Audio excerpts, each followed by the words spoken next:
শ্রী শ্রী গৌর গোবিন্দ মকরন্দ মাধুর্য লীলালব্ধসু সজ্জন বৈষ্ণব বৃন্দ শ্রদ্ধেয়া মাতৃমণ্ডলীর চরণে প্রণাম পূর্ব অদ্যকাল শ্রীহরি কথা, শ্রী গোবিন্দের কথা, শ্রী গোবিন্দের প্রকাশ্য রূপ, শ্রী গোবিন্দের দ্বিতীয় স্বরূপ, কলি কলেশ নাশকারী, অপার সংসারকারী, ব্যাস রচিত সুখ মুখ উদ্গারিত ভাগবত অমৃতের আস্বাদনের সূচনা করছি।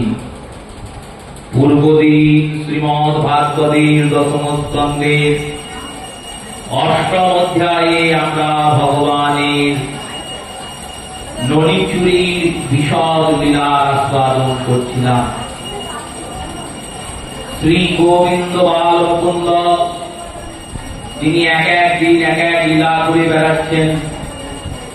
শ্রী সুখদেব গোস্বামী পাদ যতটা সময় আনুকূল্য হয়েছে ততটা এই লীলার বিস্তার করেছেন, কিন্তু ভগবানের অনন্ত লীলাময় অন্যান্য গ্রন্থাদিতে এই লীলার বিশদ বর্ণনা পাওয়া যায়। শ্রী গোবিন্দ একদিন হামাগুড়ি দিয়ে ঘুরে বেড়াচ্ছে গোটা ঘরে। নন্দরাজন শালগ্রাম সেবা করছেন।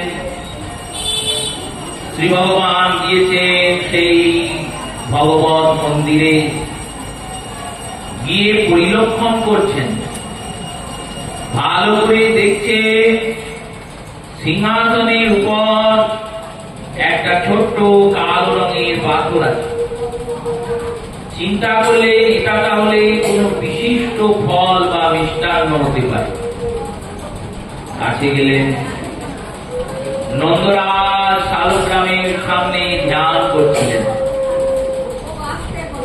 এই সময় ভগবান গিয়ে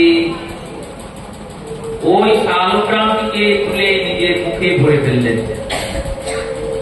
এবার যখন নন্দরাজ ধ্যান সমাপন করলেন, ধ্যান সমাপন করে ইষ্টের দর্শনের জন্য নেত্র মুদন করলেন, চোখ খুললেন, দেখলেন স্বর্ণ সিংহাসন তো আছে, কিন্তু সিংহাসনে ভগবানের বিগ্রহ নাই, শালগ্রাম নাই।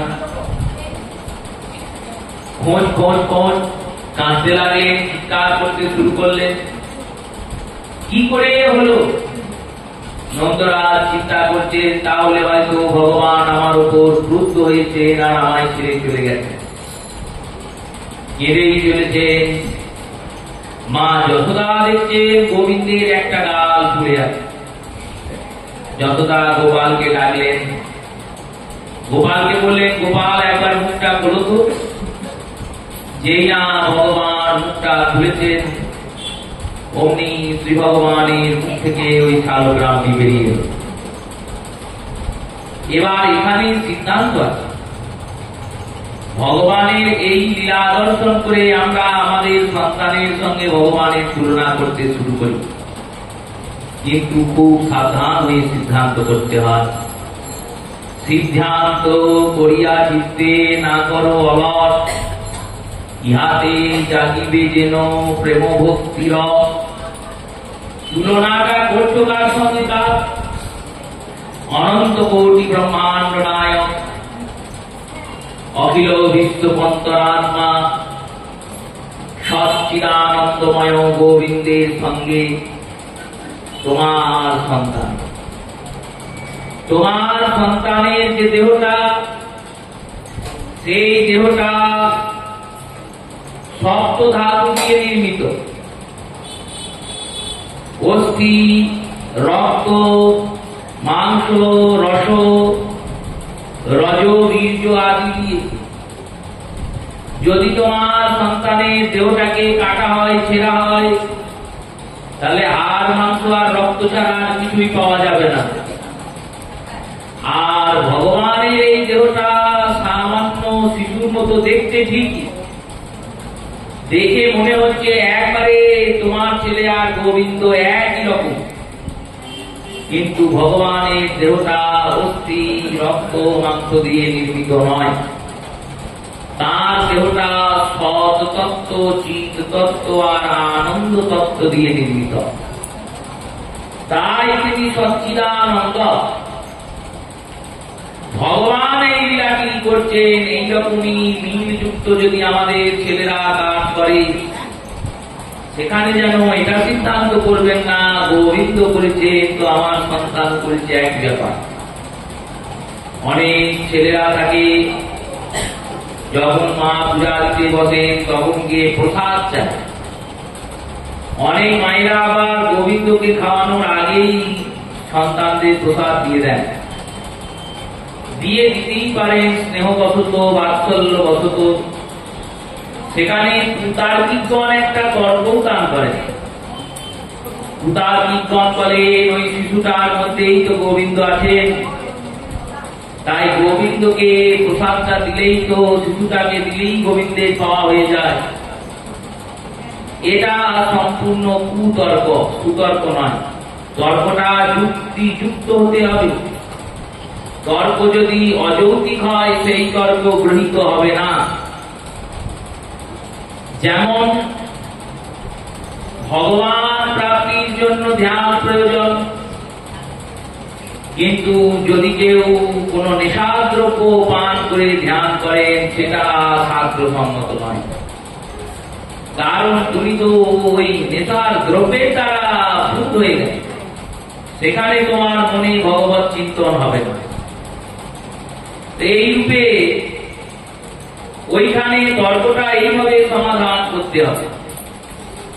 ওই ছোট্ট শিশুর মধ্যে যেমন গোবিন্দ আছে, তোমার মধ্যেও তো গোবিন্দ আছে, তাহলে ওকে না খাইয়ে তুমি প্রসাদটা খেয়ে নিয়ে ভগবানকে ভোগ দেওয়ার, তো তাই আবার খাওয়া যায়।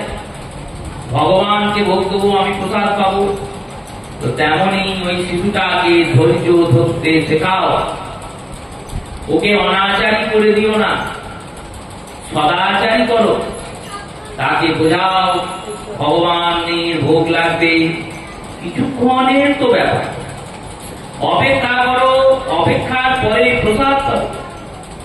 তাকে এইভাবে বোঝাও যে দেখো, যদি খাওয়া ভগবানের ভোগের আগে পেয়ে না, তাহলে খেতে হয়তো ভালো লাগবে, কিন্তু যখন ভগবানের প্রসাদ হয়ে যাবে তখন ওটা আরো ভালো লাগবে। এইভাবে বুঝিয়ে বুঝিয়ে তাকে সদাচারী করো, অনাচারী করো না। কারণ আজকে তুমি শিশুর শৈথিল্যতে, শৈশবতাতে তাকে প্রশ্রয় দিয়ে অনাচারী করবে, সেই অনাচারী একদিন দুরাচারীতে পরিণত হবে। আর ওই দুরাচারী ব্যক্তি সমস্ত আচার আচরণকে শেষ করবে। শেষ করার পরে সে সেটাকে প্রচার করবে যে দেখ এইভাবেই হয়েছে, ওই আমার তো কোনো পাপ হয়নি, আমার মা তালে বড়া ভাজতে ভাজতে আমার জন্য ফেলে দিত আর বলতো খেয়ে যাও, গোবিন্দ খাওয়ার আগেই আমি খেয়ে দিতাম, কই আমার তো কোনো অপরাধ হয়নি। এই কারণে গোবিন্দের সঙ্গে তোমার বালকের তুলনা করবে না। ভগবান স্বয়ং সচ্চিদানন্দ, তিনি যে এই লীলাটি করছেন, শালগ্রামটিকে নিজের মুখে ভরে দিয়েছেন। তার জন্য মা যশোদার নন্দ তাকে যথেষ্ট বললেন। গোবিন্দকে বললেন দেখো গোপাল, ইনি স্বয়ং ভগবান। গোবিন্দ বলছেন ভগবানটা কি? নন্দ কি সুন্দর উত্তর দিচ্ছেন দেখুন। নন্দ বললেন যিনি আমার, আমি যার, তিনি ভগবান। তাই ইনি আমার আর আমি এনার, ইনি আমার আত্মা আর আমি এনার আত্মা, আমরা এনার দাস, ইনি আমাদের প্রভু, ইনি ভগবান। গোপাল বলছে তা ভগবানের চোখ মুখ নেই কেন? বললেন আছে, তুমি দেখতে পাবে না। যখন তোমার সেই রকম দর্শনের মতো মন তৈরি হবে, তখন তুমি এটা দেখতে পাবে, এখন পাবে না। গোবিন্দ এইরকম লীলা করলেন কেন?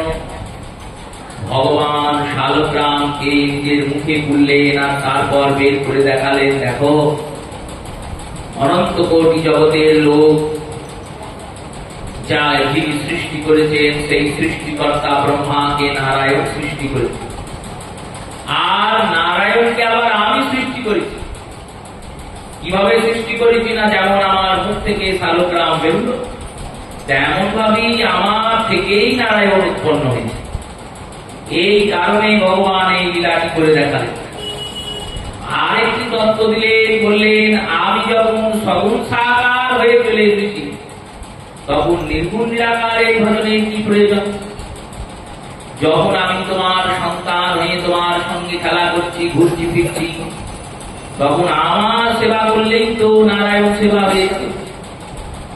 এইরকম ভাবে গোবিন্দ লীলা করে চলেছেন। এক গোপী ফুটে দিচ্ছে, ভগবান গিয়ে তার কাছে উপস্থিত হলেন। উপস্থিত হয়ে গোপীকে বললেন, হে গোপী, আমাকে একটু মাখন দিবি? গোপী বললেন, ঘুটে কটা দিয়ে নি, দিয়ে মাখন দেব। গোবিন্দ বললেন, বেশ বেশ। আবার ঘুটে দিচ্ছেন, কতক্ষণ সময় লাগবে রে? গোপী বলছেন, দেখ আমার বাড়ির লোকেরা বলেছে গুনে গুনে ঘুটে দিতে, কারণ এই দেয়ালে অনেকে ঘুটে দেয়।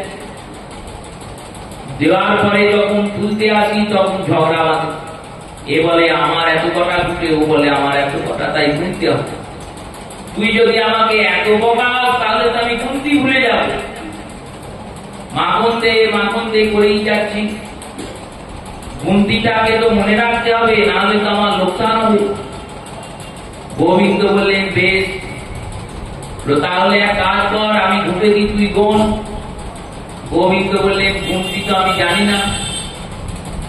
গুনতি জানিস না? না, আমি শুধু দুটো সংখ্যা জানি। কোন কোন সংখ্যা? না, এক জানি আমি শূন্য, শূন্য সংখ্যাকে চিনি, আর দুই জানি পূর্ণ। এই শূন্য আর পূর্ণ ছাড়া আমি কোন সংখ্যা জানি না। শূন্য সংখ্যা মানে শূন্য, আর পূর্ণ সংখ্যা কোনটা?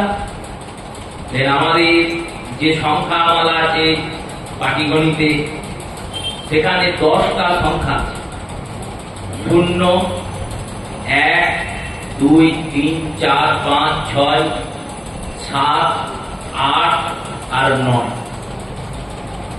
এই 10টা সংখ্যারই হেরফের করে অনন্ত কোটি সংখ্যাকে সৃষ্টি করা যায়। এই 9-এর পর আর কোন সংখ্যা হয় না। 9-এর পর তো 10 আর 0 চলে।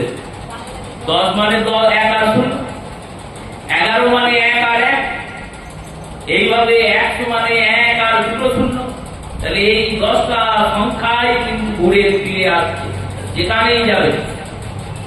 এই 10টা সংখ্যার মধ্যে সব থেকে শক্তিশালী সংখ্যা হচ্ছে 0। 0 শক্তিশালী কেন?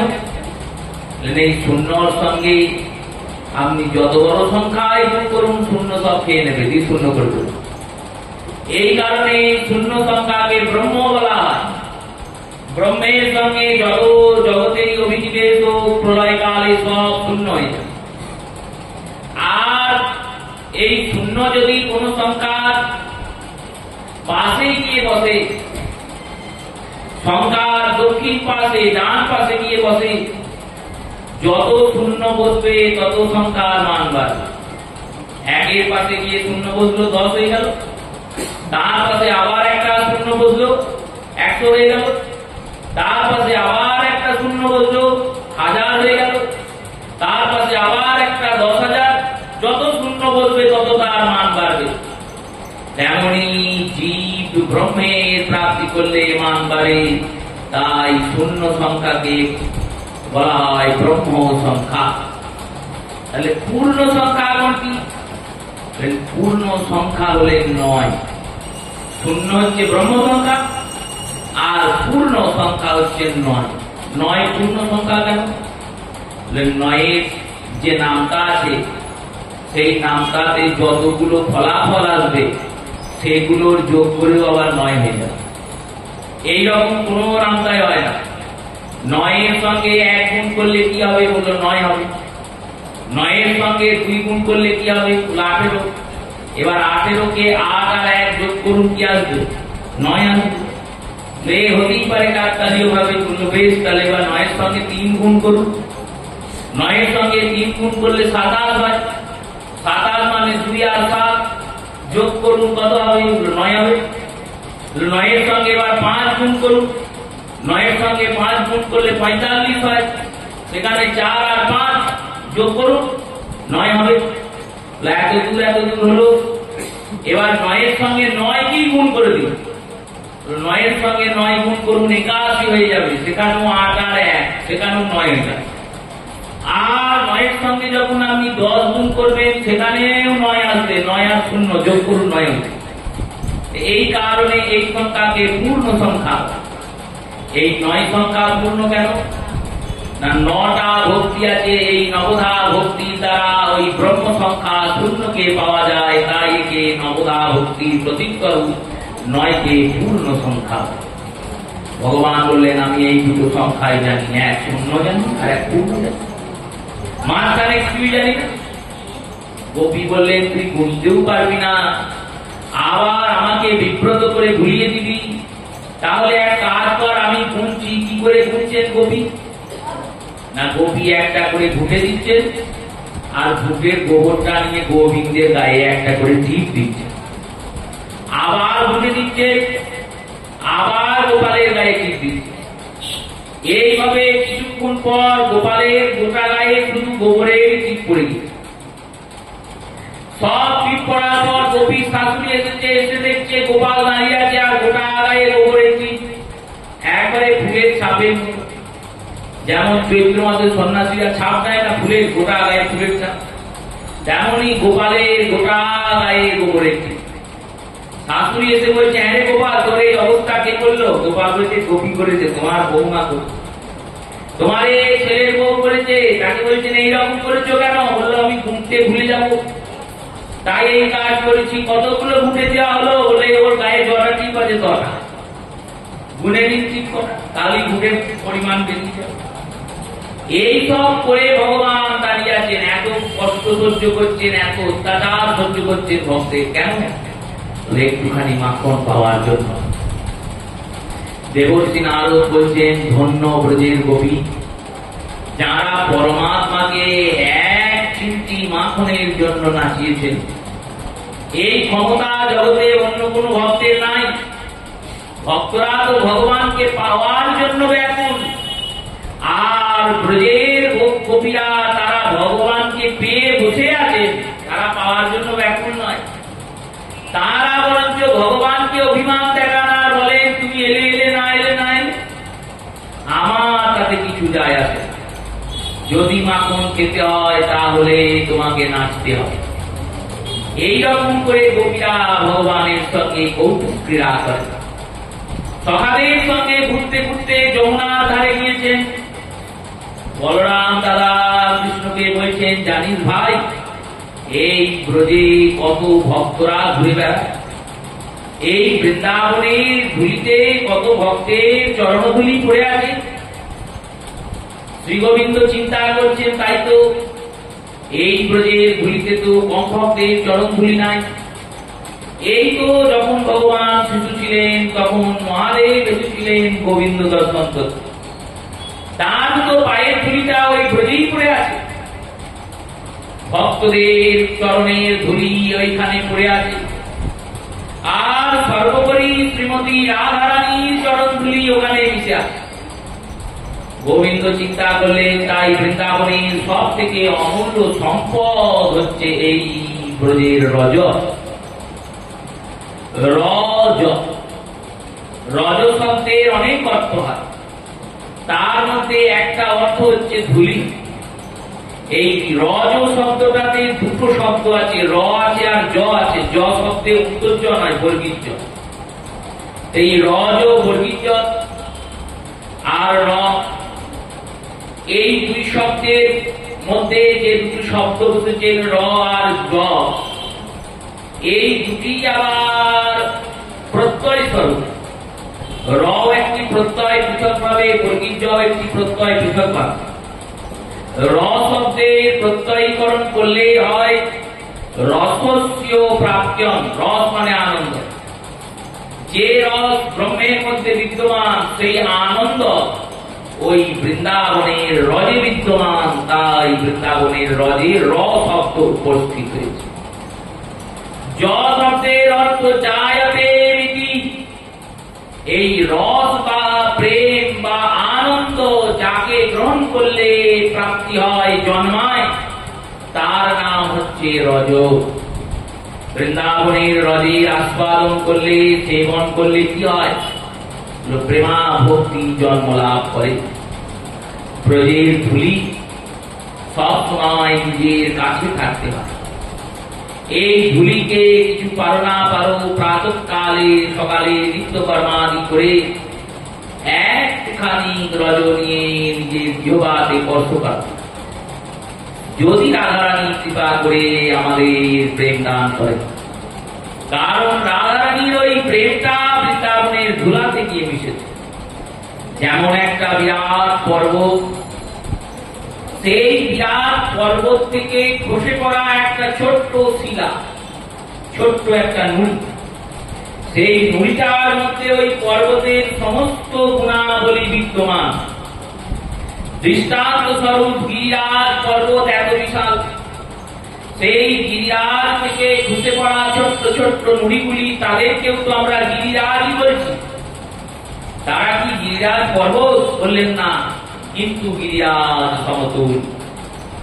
গিরিরাজ যেমন গোবিন্দ স্বরূপ, এই গোবিন্দ স্বরূপ গিরিরাজকে কোন গৌরীয় বৈষ্ণবগণ গিরিরাজের উপর ওঠেন না। কেন? ভগবানের উপর কি ওঠা যায়? ভগবানের সখারা উঠতে পারে, ভগবানের পিতা মাতারা উঠতে পারে।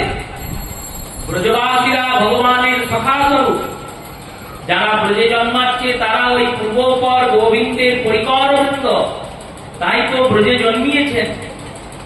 অর্থানুকূল্য থাকলে, যোগাযোগ থাকলে, ভেদাশ্রয় গ্রহণ করলে কোনো না কোনো ভাবে গিয়ে আমরা ব্রজে বাস করতে পারি।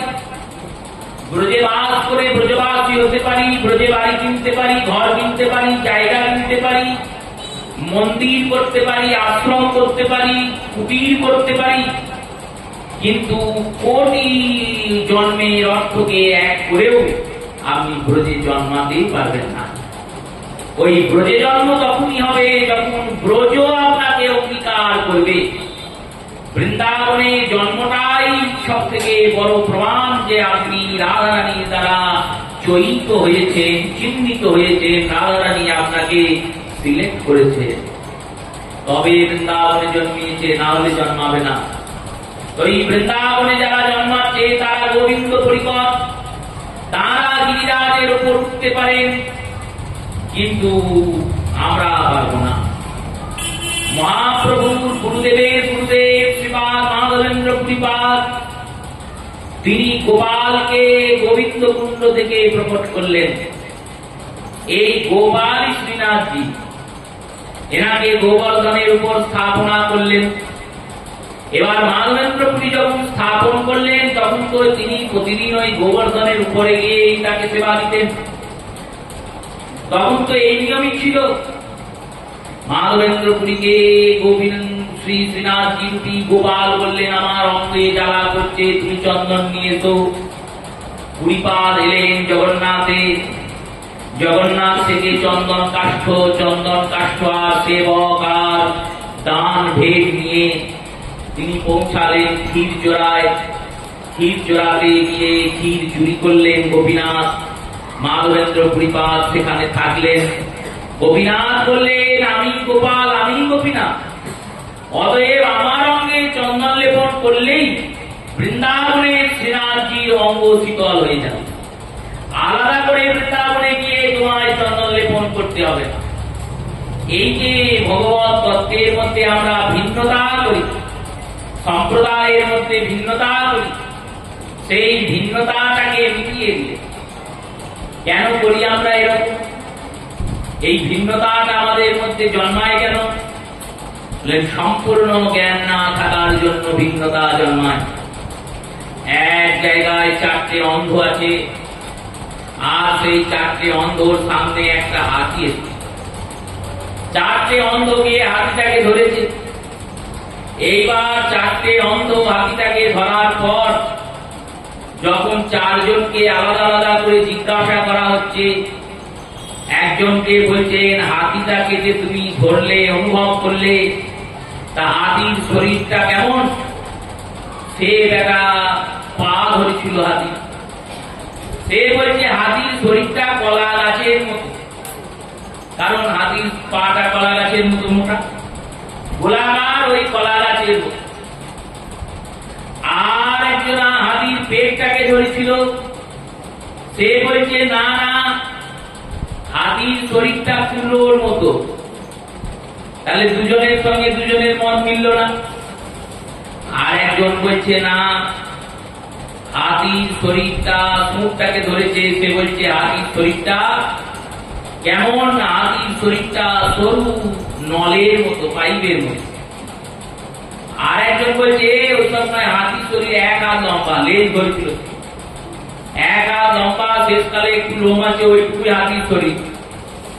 এবার চারজন কি ঠিক বলছে না ভুল বলছে? বললো চারজনের যতটা ক্ষমতা সেই অনুযায়ী ঠিক বলছে, কিন্তু সার্বিক ভাবে বিচার করলে তারা ভুল বলছে। কেন?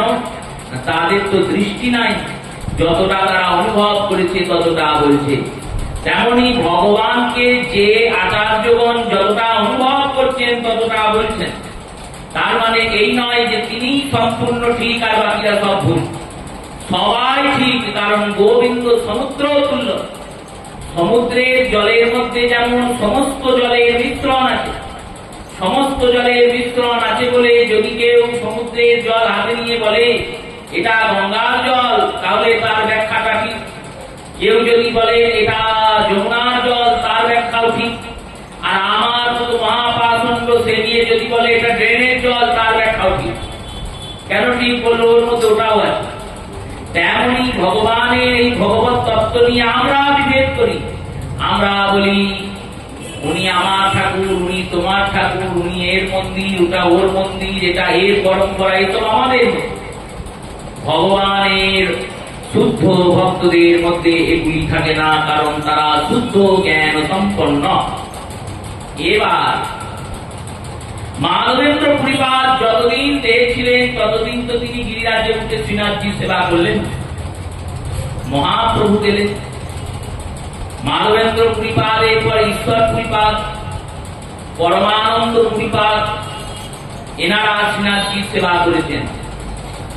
শ্রীমন মহাপ্রভু যখন বৃন্দাবন পৌঁছালেন, গিরিরাজের কাছে একটা গ্রাম আছে, গ্রামটার নাম জ্যোতিপুরা।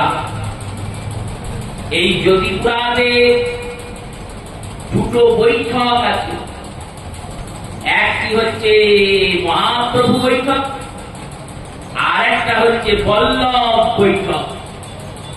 এই দুই বৈঠক মানে বিশ্রামস্থলী। যেমন মহাপ্রভুর বিশ্রাম স্থল আছে আমাদের গৌরবঙ্গে অনেক জায়গায়। সন্ন্যাস নেওয়ার পরে শান্তিপুর যাওয়া অবধি প্রভু বিভিন্ন স্থানে বিশ্রাম করেছেন, সেই সব জায়গাগুলি বিশ্রাম স্থল। তেমনি বিষ্ণু স্বামী পরম্পরায় স্বয়ং অগ্নিদেব বল্লভাচার্য রূপে আবির্ভূত হয়েছেন, যিনি মহাপ্রভুকে সর্বপ্রথম ভগবান রূপে স্বীকার করেছেন। রামানুজাচার্যরা তো অনেক পরে স্বীকার করেছে, মহাপ্রভুকে বল্লভাচার্য সবার আগে স্বীকার করেছেন। ইনি কাশীর বিপরীত দিকে থাকতেন, কাশীর ওপারে।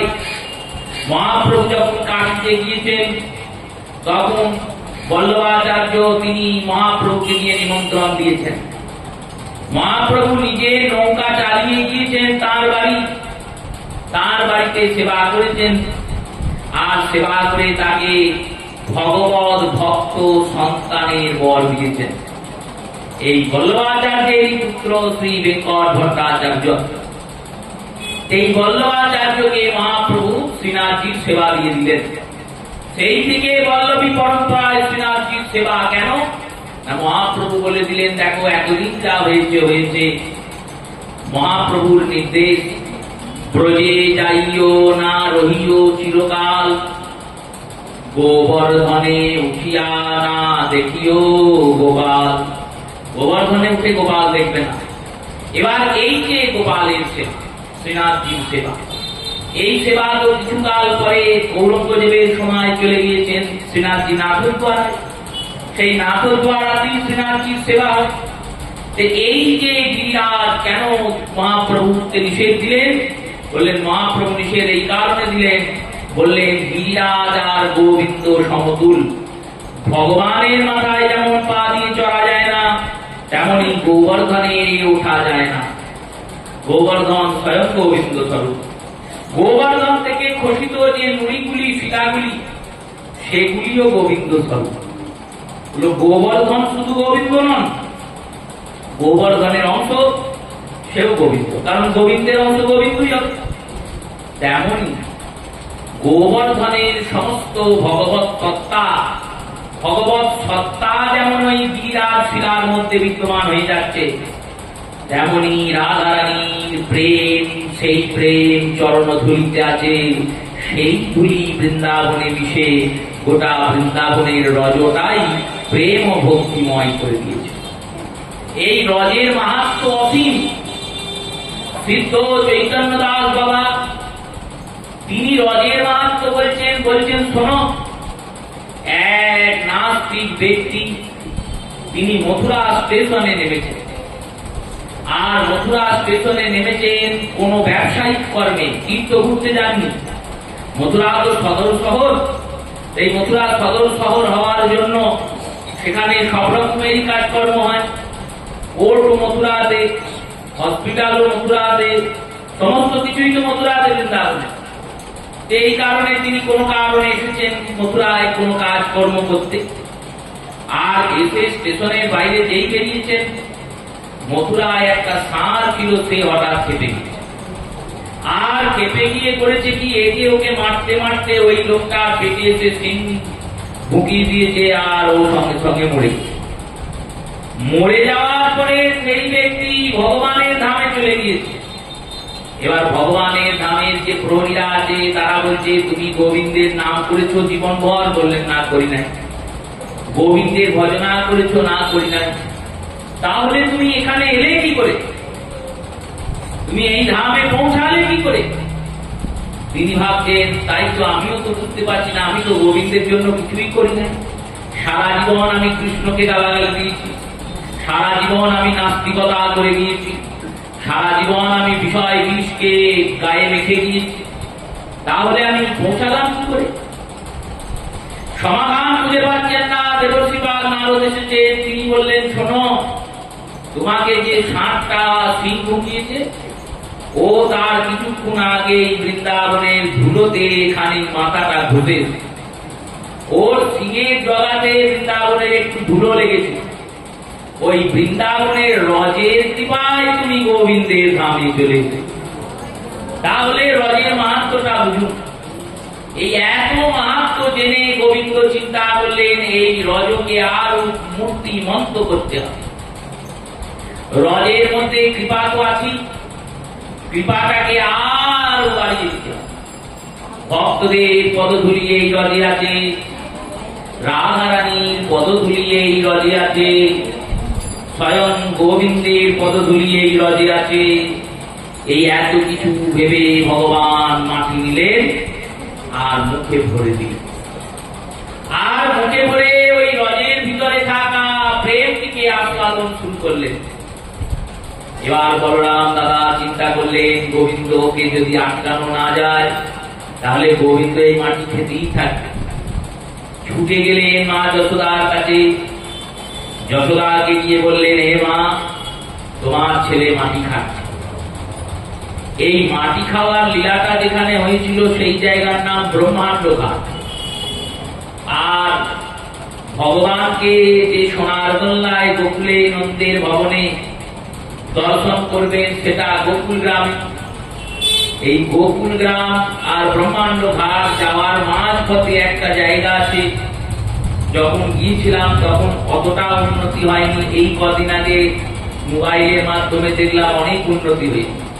সেটা হচ্ছে দামবন্ধন স্থলী। এই দামবন্ধন স্থলীটা গোকুলগ্রাম আর ব্রহ্মাণ্ড ঘাটের মাঝখানে অবস্থিত। মাঝখানে মানে কম করে 4 কিলোমিটার রাস্তাটা, কিন্তু মাঝখানে মানে এখান থেকে গরুবাড়ি না, গোকুলগ্রাম থেকে 4 কিলোমিটার দূরে হচ্ছে দামবন্ধন লীলা, আর তার থেকেও 4 কিলোমিটার দূরে হচ্ছে ব্রহ্মাণ্ড ঘাট, তার থেকে আবার আরো 4 কিলোমিটার দূরে চুরাশি খাম্বা, তার থেকে আর 4 কিলোমিটার দূরে হলো চিন্তাহরণ মহাদেব। এই রকম কেন?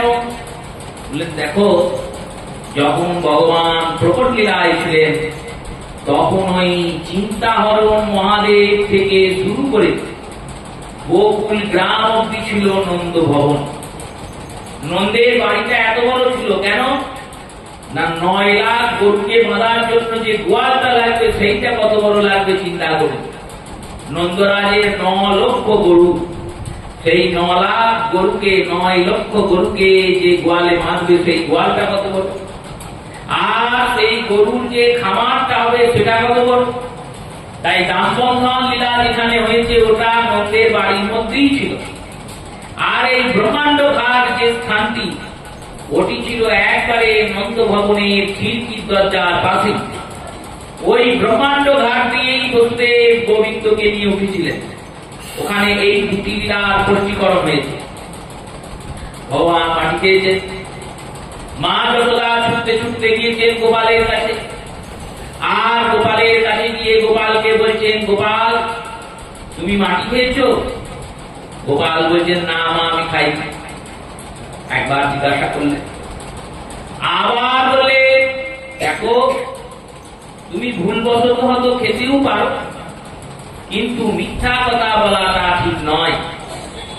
তুমি মিথ্যা বলেছো, মিথ্যা কথা অকারণে বলতে নেই, সত্যি করে বলো, আমি তোমায় কিচ্ছু বলবো না, বলো তুমি কি মাটি খেয়েছো? গোবিন্দ বলে, না মা আমি মাটি খাই নাই। সরস্বতী দেবী জিজ্ঞাসা করছেন আনন্দ গোপাল চক্ষু গ্রন্থে। সরস্বতী দেবী বলছে, প্রভু তুমি তো মাটি খেলে, আর কে বলছো খাইনি? তোমাকে যখন তুমি গর্ভে ছিলে তখন 9 বার সত্য বলে ব্রহ্মা স্তুতি করেছে। সত্য ব্রতম ত্রিসত্যম সত্যস্য যোনি নিহিতস্য সত্যে সত্যস্য সত্যাদৃকম সত্যাদৃকম ত্বং শরণাং প্রপন্না। সত্য সত্য সত্য বলে স্তুতি করেছে যে ভগবানই হচ্ছেন জগতের পরম সত্য। যে সত্য তিনি যদি মিথ্যা বলেন তাহলে লোকে কি বলবে? গোবিন্দ বললেন, আমি তো মিথ্যা বলিনি, আমি তো সত্যই বললাম। সত্য বললেন কি করে? দেখো, খাওয়া তাকেই বলে যে বস্তুটা আমার শরীরের ভিতর নাই, সেই বস্তুটাকে যদি আমি বাইরে থেকে গ্রহণ করি তখন তাকে গ্রহণ করা বা খাওয়া বলে।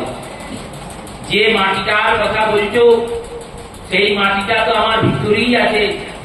লোকে দেখছে লীলাতে আমি বাইরে থেকে তুলে খাচ্ছি, কিন্তু আমি তো খাচ্ছি না, কারণ আমি কি খাবো আর কাকে খাবো? গোটা জগতে আমি বসে আছি সব জায়গায়, আর আমার ভিতরেও জগৎ আছে। এই হচ্ছে ব্রহ্মের তত্ত্ব। বড় বড় পণ্ডিতরা গিয়ে এইখানে আটকে যান, এইখানে তাদের বুদ্ধি চক্র মেরে দেয়, এইখানে আর তর্কের সমাধান হয় না। যে ব্যক্তি বা যে বস্তু জগতের সব জায়গায় আছে, এ হতেই পারে, সব জায়গায় থাকতেই পারে। পরমাণু, প্রত্যেক পরমাণুতেই তো প্রোটন কণা আছে, আর এই পরমাণু নয় গোটা জগৎ, গোটা জগতে সব পরমাণু। এই পরমাণু শক্তিস্বরূপ ভগবান, সেই শক্তিস্বরূপ ভগবান জগতের সর্বত্র আছেন, সর্বদা আছেন। এটা না বুদ্ধি দিয়ে বুঝলাম, কিন্তু আবার গোটা জগৎটা ভগবানের মধ্যে আছে। এটা কি করে হবে?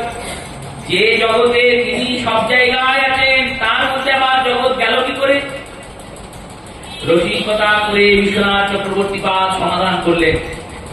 বললেন, যেমন জলজ মৎস্যের মধ্যে জলে বাসকারী মাছ, এই মাছটা কোথায় আছে? জলে আছে। আর মাছের ভিতরে কি জল নেই? বললো না, মাছের ভিতরেও জল আছে। তাহলে জলে যেমন মাছ আছে আর মাছের ভিতরে জল আছে। ভগবানের এই এত বড় সৃষ্টির পৃথিবীর মধ্যে ভগবান যদি এইরকম একটা অঘটন ঘটাতে পারেন, যিনি এইরকম অলৌকিকতা সৃষ্টি করেছেন, তিনি জগতের মধ্যে থাকবেন আর জগৎ তার মধ্যে থাকবে, এটা হবে না? এটাও হবে। তিনি তো অনন্ত শক্তিমান, আমাদের মতো তো সামান্য শক্তিমান নন, আমাদের মতো সামান্য বুদ্ধি দিয়ে তাকে বোঝা যাবে না। তাই বেদ শেষকালে গিয়ে লিখে দিলেন নো মাং মনুষ্য গোচর, মনসের দ্বারা মানে মনের দ্বারা, বুদ্ধির দ্বারা, চিন্তার দ্বারা তুমি ভগবানকে বুঝতে পারবে না, ভগবানকে বোঝা যায় না। জ্ঞানীরা বললেন বোঝা যায় না, তাহলে কি করে সমাধান হবে? বললো করারই দরকার নাই, বোঝারই দরকার নাই, ভগবান বোঝার জিনিসই নয়, ভগবত তত্ত্বকে আস্বাদন করার জিনিস নয়, বোঝার জিনিস নয়, তাহলে ভগবান ভজন করার জিনিস, বন্দনা করার জিনিস। তাকে বুঝে লাভ নাই, তার ভজন করো, তাকে পাওয়ার চেষ্টা করো, তাকে প্রাপ্তির জন্য সাধনা করো, এইটুকুই জানো যে তিনি সর্বেশ্বর, তুমি তার দাস, দাসের কর্তব্য প্রভুর সেবা করা, আর এই সেবা করা জেনে তার সেবাতে রত হয়ে যাও। আর বেশি বুঝতে যেও না, বুঝতে গিয়ে তুমি পাগল হয়ে যাবে, কিন্তু ভগবানকে বুঝতে পারবে না। ভগবান সরস্বতী দেবীকে বলছেন, শোনো, যদি মাটিটা আমার শরীরে না থাকতো তাহলে আমি খেতাম, তাহলে যদি অস্বীকার করতাম যে আমি খাইনি, তখন মিথ্যা হতো। আমি তো খাই, কারণ ভিতরে মাটি আছে, আমি প্রমাণ দেবো। যিনি মিথ্যাকে সত্য করতে পারেন আর সত্যকে মিথ্যা করতে পারেন, তিনি পরমাত্মা। আমাদের ক্ষেত্রে মিথ্যা বলাটা অপরাধ কেন না? আমরা মিথ্যাকে সত্য করতে পারবো না, বা সত্যকেও মিথ্যা করতে পারবো না, আমাদের সে ক্ষমতা নাই। কিন্তু গোবিন্দ পারবেন। শুধু কি গোবিন্দ পারবেন? বললেন না, গোবিন্দের ভক্তরাও পারবেন। গোবিন্দও পারেন, গোবিন্দের ভক্তরাও পারেন। অনেক সাধক আছেন যারা অমাবস্যা রাত্রে পূর্ণিমার চাঁদ দেখি, ভারতবর্ষের বুকে এরকম অনেক সাধক আছে। অনেক সাধক আছেন যারা অলৌকিকতাকে লৌকিকতা করে দিয়েছেন। রাধা কুণ্ডের পরমাশ্রয় রঘুনাথ দাস গোস্বামী পাদ বসে আছেন, রাধা কুণ্ড সংস্কার করবেন বলে মহাপ্রভুর আদেশ পেয়েছেন, সংস্কার করতে হবে। এবার একটা ছোট্ট পুকুর খনন করা হয়েছে, মহাপ্রভু তো ক্ষেত দুটো দেখিয়ে দিয়েছিলেন, জমি দুটো। রাধা কুণ্ডের সংস্কারের জন্য রঘুনাথ দাস গোস্বামী গিয়েছেন। চাইলেই তিনি জমিদারি থেকে প্রচুর অর্থ নিয়ে আসতে পারতেন, কিন্তু সেখান থেকে অর্থ দিয়ে তিনি কাজ করবেন না, কারণ যাকে ছেড়ে এসছে তাকে ধরাটা সন্ন্যাসীর কর্তব্য না। তাই তিনি বসে আছেন, চিন্তা করছেন প্রভুর কাজ প্রভু করাবেন। কিছু ব্রজবাসীর সহায়তা নিয়ে দুটো পুকুর খুঁড়িয়েছেন, একটা রাধাকুণ্ড, একটা শ্যামকুণ্ড। রাধাকুণ্ডে ওই কোনরকম ভাবে একটু অল্প জল দাঁড়িয়ে আছে, যে জলটাতে মানুষের স্নান তো দুরস্ত, যদি বসাও হয় তাও সে ডুবতে পারবে না। ওই কোনরকমে পাটা ভিজবে এরকম জল। আকবর যাচ্ছিলেন আগ্রা থেকে দিল্লির পথে বিরাট সৈন্যবাহিনী নিয়ে। সেই সৈন্যবাহিনী নিয়ে গিয়ে আকবর যখন পৌঁছালেন ওখানে, রঘুনাথ দাস গোস্বামীকে জিজ্ঞাসা করলেন, বাবা আমার সঙ্গে অনেক সৈন্য আছে, কত না 10,000 সৈন্য, হাতি ঘোড়া সব আছে, খুব জল পিপাসা পেয়েছে, আপনি কি কোন জলে সন্ধান দিতে পারেন? দাস গোস্বামী পাদ মালা জপছিলেন, তিনি আনন্দে কি দিলেন রাধাকুণ্ডের দিকে, এই জল পান করো। চিন্তা করলেন আকবর, এইটুকু জল, বললেন আমার সঙ্গে রসিকতা করছেন, আমার সেনার একটা ঘোড়াই তো এই জল পান করে শেষ করে দেবে, এটা জল। এবার রঘুনাথ দাস গোস্বামী বললেন, এছাড়া তো আর এখানে কোনো জল নাই, আর তো আমার জল সম্বন্ধে জানা নাই, তুমি বলেছো আমি দেখি। তারপরে একটা ঘোড়াকে পাঠালেন, জল পান করলেন, জল যেমন ছিল তেমনই থাকে। 10,000 সৈন্য সমেত যত হাতি ঘোড়া ছিল সবাই জল পান করেছে পেট ভরে, তাও কুণ্ডের জল একটুও কমেনি। এইরকম বিচিত্র ঘটনা দেখে আকবর বললেন, এই জলের মধ্যে নিশ্চয়ই কোনো অলৌকিকতা, চমৎকারতা, কোনো চমৎকার ক্ষমতা। তখন রঘুনাথ দাস গোস্বামী রাধা কুণ্ডের মহিমা বললেন। মহিমা শুনে আকবর অর্থ দান করে কুণ্ডটাকে নির্মাণ করিয়ে দিলেন। এইরকম অঘটন ঘটাতে পারেন সাধুরা, মহাত্মা। সেই জন্যই তো তাদের চরণধুলি আমাদের পরম পাথেয়। সেই কারণেই তো আমরা তাদের কাছে কৃপা ভিক্ষা করি। ভগবান দ্বিতীয়বার বললেন আমি মাটি খাইনি। তৃতীয়বার মা যশোদা বললেন সত্যি করে বলো গোপাল, এতজন তোমার সাক্ষী দিচ্ছে, সবাই বলছে তুমি মাটি খেয়েছো। দেখো মাটির মধ্যে অনেক সূক্ষ্মাতি সূক্ষ্ম জীবাণু কীটাণু ঘুরে বেড়ায়।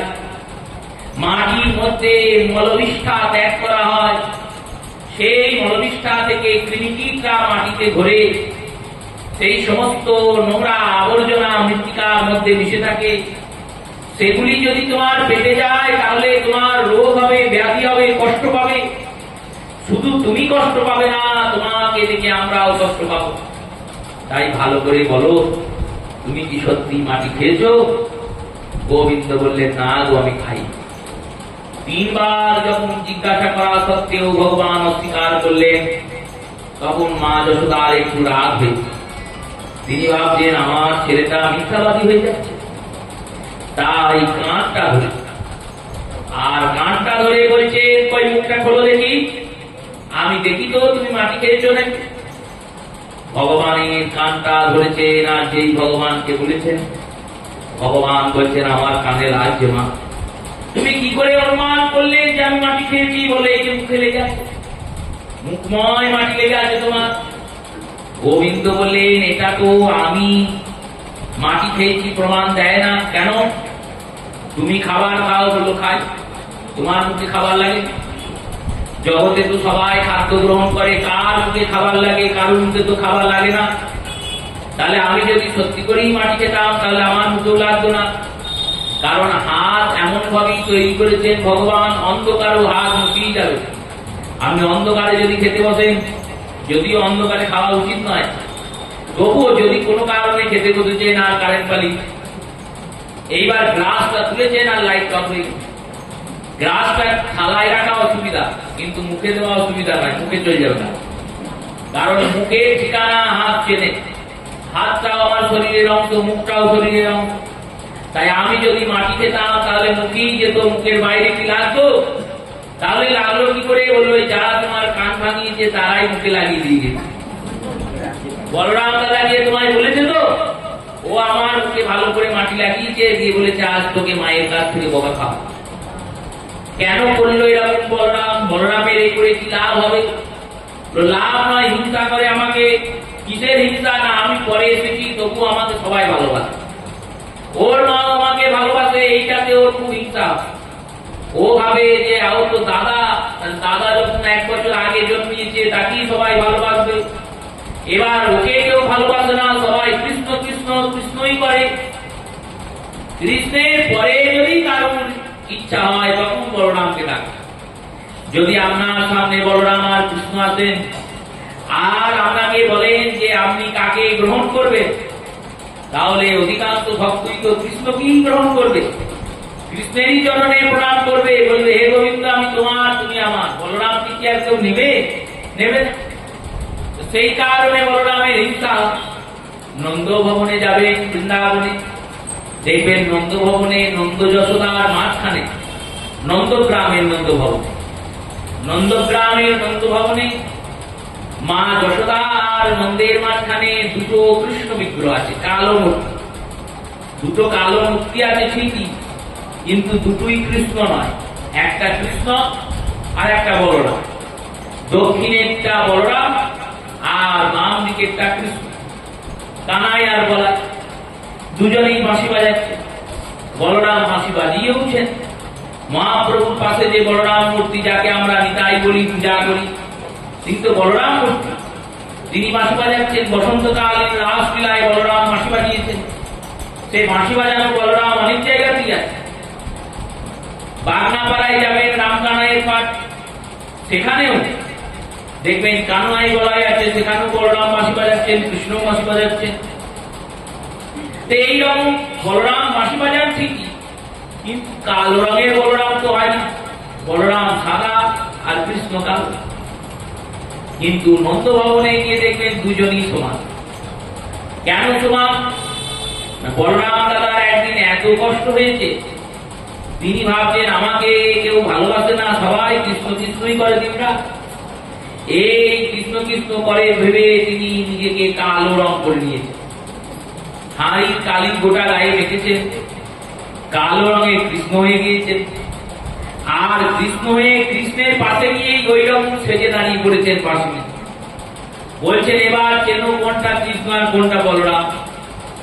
সেই থেকে ওই লীলার অনুসরণ করে মা যশোদার কাছে কৃষ্ণ আর বলরাম সমান, সেই অনুসরণ করে এই কৃষ্ণ বলরাম বিগ্রহ প্রকট হয়েছে। বলরাম দাদা এই কাজ করেছে, মা যশোদা তাও শুনবার পাত্রী নয়। তিনি বলেছেন মুখ খোলো। যখন ভগবান মুখ খুলেছেন তখন যশোদা মুখের ভিতর ভালো করে নিরীক্ষণ করছেন, কোথাও মাটি লেগে আছে নাকি। দেখতে লাগলেন মুখের ভিতর, আর মুখের ভিতরে অনন্ত কোটি ব্রহ্মাণ্ড দেখতে শুরু করলেন। এই অনন্ত কোটি ব্রহ্মাণ্ড কেমন দেখছেন? দেখছেন সবার আগে পাতাল নামক লোক। এই পাতালের উপরে তলাতল, তলাতলের উপরে ক্ষিতল, ক্ষিতলের উপরে সুতল, সুতলের উপর মহাতল, মহাতলের উপরে ভূতল। এই রকম করে 7 ভুবন। প্রত্যেক ভুবনে পৃথক পৃথক জীবগণ বাস করেন।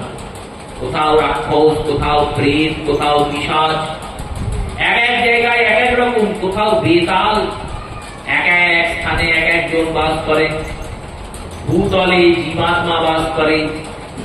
আর এই ভূতলের উপরে আবার দেখছেন স্বলোক, স মানে স্বর্গলোক।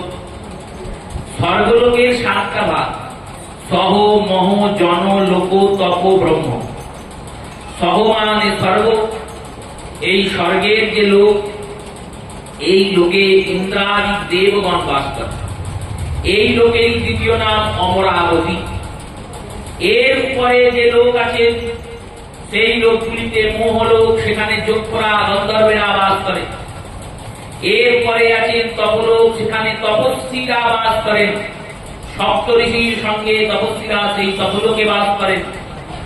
এরপরে আছে পিতৃলোক, সেখানে অর্জমা নামক রাজা আছেন। আর পিতৃলোকে পিতৃগণ বাস করেন। পিতৃগণ কারা? আমাদের যে পিতা, পিতামহ, প্রপিতামহ, তাদের মধ্যে কেউ না কেউ তো ভগবানের ভক্তি করেছেন। সেই ভগবানের ভক্তি করা ব্যক্তি স্বর্গেও যান না, নরকেও যান না। স্বর্গ নরক তার জন্য নয়। তাহলে তারা কোথায় যাবেন? এক, যদি তার ভজন সিদ্ধ হয়ে যায় তাহলে তিনি এই 14 ভুবনকে ভেদ করে ভগবানের নিত্য চিন্ময় ধাম গোলকে চলে যান। আর যদি কোনো কারণে ভজনে কিছুটা কম থাকে তখন তিনি পিতৃলোকে গিয়ে অপেক্ষা করেন।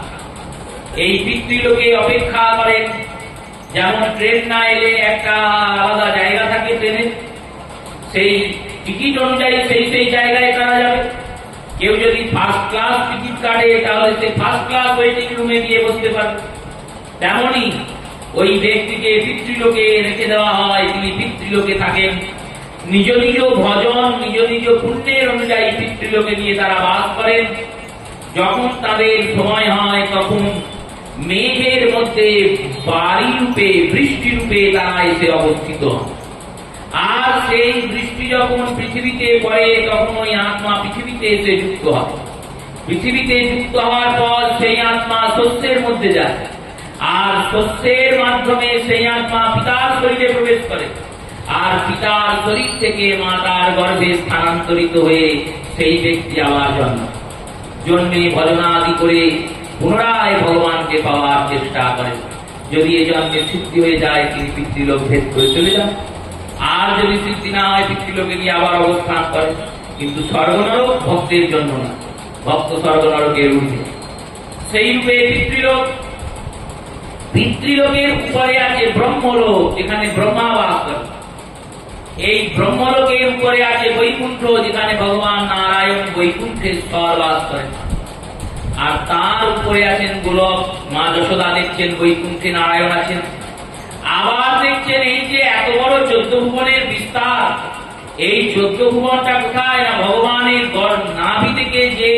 রক্তের নালটা বেরিয়েছে, আর তার উপরে ব্রহ্মা বসে আছেন। ওই নালিকার মধ্যেই 14টা ভুবন অবস্থিত। আর এরপর দেখছেন পৃথিবীকে সূর্যের রাশি নক্ষত্র অনুযায়ী সৌরমণ্ডলকে দর্শন করছেন। সৌরমণ্ডলের মধ্যে সূর্য, সূর্যের পরে বুধ, মঙ্গল, পৃথিবী, বৃহস্পতি, শুক্র, শনি আদি গ্রহকে দর্শন করছেন। পৃথিবীর মধ্যে দর্শন করছেন পৃথিবীতে 7খানা বর্ষ, সেই 7খানা বর্ষের মধ্যে জম্বুদ্বীপকে দেখছেন। জম্বুদ্বীপ মানে এশিয়া মহাদেশ। এই জম্বুদ্বীপের মধ্যে 9খানা বর্ষ আছে, আর 9খানা বর্ষের মধ্যে একটি বর্ষের নাম ভারতবর্ষ, তাকে দর্শন করছেন। ভারতবর্ষের মধ্যে 4টি ধাম আছে, চারদিকে পূর্বে আছেন জগন্নাথ, পুরী, পশ্চিমে দ্বারকা, উত্তরে বদ্রীনারায়ণ, দক্ষিণে রামেশ্বরম। আর চতুর্বিধ ধামের মাঝখানে মুকুটমণি, ব্রজচুরাসি ক্রোশ বৃন্দাবন। আর 84 ক্রোশ বৃন্দাবনের মধ্যে আবার গোকুল গ্রাম। গোকুল গ্রামের মধ্যে ব্রহ্মাণ্ড ঘাট, আর ব্রহ্মাণ্ড ঘাটে কান ধরে মা যশোদা কৃষ্ণকে দাঁড়িয়ে আছেন আর কৃষ্ণের মুখে তাকাচ্ছেন, সেটাও ওর ভেতর দেখতে পাচ্ছেন। এই এত কিছু যখন দেখেছেন তখন যশোদার মাথা একবারে ঘুরতে লেগেছে। আর কি দেখলাম এই অত্যাশ্চর্য অলৌকিক বস্তু দর্শন করে মা যশোদা অচেতন হয়ে ঘুমিয়ে গেছে, একবারে অজ্ঞান হওয়ার পরে মা যশোদার যে সূক্ষ্ম শরীর সেটা প্রকট হয়েছে। সেই শরীর ভগবানের স্তুতি করেছে। শ্রীমদ্ ভাগবতের 8ম অধ্যায়ে 10ম স্কন্ধের 8ম অধ্যায়ে অন্তের দিকে এই যশোদাকৃত স্তুতিটা বর্ণনা করা হয়েছে। আর এই স্তুতি করার পর ভগবান বলেছেন, বেশ, তুমি পুনরায় নিজ শরীরে প্রবেশ করো। ভগবান মায়াকে দেখেছেন, যোগ মায়ার প্রভাবে সমস্ত কিছু আবার যশোদা ভুলে গেছে। আর ভুলে যাওয়ার পরে অজ্ঞান হয়ে শুয়ে আছে। গোবিন্দ দেখছেন লীলাকে বৃদ্ধি করতে হবে, মা যশোদার সব মনে থাকে মুশকিল বলে কি করেছেন, বলে কাছে গিয়েছেন, আর কাছে গিয়ে মাকে ডাকতে লেগেছেন, ও মা ওঠো, মা ওঠো। যেই দেখেছেন গোপালের ডাকে মা উঠেছে, উঠে বলছেন, আমার কি হয়েছিল, আমি কি করে পড়ে গেলাম, এখানে কেন শুয়েছিলাম? গোপাল বলছে, আমার খুব খিদে পেয়েছে, আর খিদে পেয়েছে বলে কাঁদতে লেগেছেন। যেই কাঁদতে লেগেছে অমনি গোপালকে নিয়ে, গোবিন্দকে নিয়ে মা যশোদার দিকে চলে গেছে। এই রূপে ভগবান ব্রহ্মাণ্ড দর্শন করালেন। বলিয়ে ভক্তবৎসল ভগবান কি। ব্রহ্মাণ্ড দর্শনের পর শ্রী মহারাজ পরীক্ষিত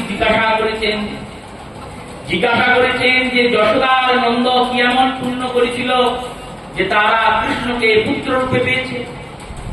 এই যখন জিজ্ঞাসা করেছেন তখন তার উত্তরে পরীক্ষিত রাজনকে শ্রী সুখদেব বলেছেন, দেখো, এনারা পূর্বজন্মের 8 বসুর মধ্যে একজন বসু ছিলেন নন্দরাজ, তার নাম ছিল দ্রোণ। আর তার পত্নী মা যশোদা ছিলেন ধরা দেবী। এই ধরা দেবী আর দ্রোণ এনারা ব্রহ্মার কাছে গিয়েছিলেন। যা প্রজাপতি ব্রহ্মাকে গিয়ে বললেন, আমাদের ভগবান সমতুল সন্তানের প্রয়োজন।